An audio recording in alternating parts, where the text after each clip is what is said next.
10th exam இன்னையோட முடிஞ்சுது. Exam hall duty போயிட்டு வந்தது. வெயிலில் பயங்கரமாக இருந்தது. அந்த வெயிலில் கரிஞ்சிருவோம் போல் கருவாடை, அந்த மாதிரி வெயில் இருந்தது.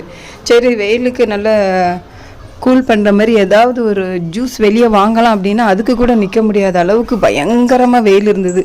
சரி, வீட்டுக்கு வந்துடலாம்னு சொல்லிட்டு வீட்டுக்கு வந்து வீட்டில் பழங்கள் ஏதாவது இருக்கான்னு பார்த்தா ஒரு கிருமி பழம் இருந்தது. வேகமாக அதை சடச்சடன்னு சொல்லிட்டு அதனுடைய தொலியை அப்படியே ரிமூவ் பண்ணிவிட்டு, நம்ம வீட்டில் ஜூஸர் இல்லைன்னா என்ன இருக்கவே இருக்குது, மிக்சி.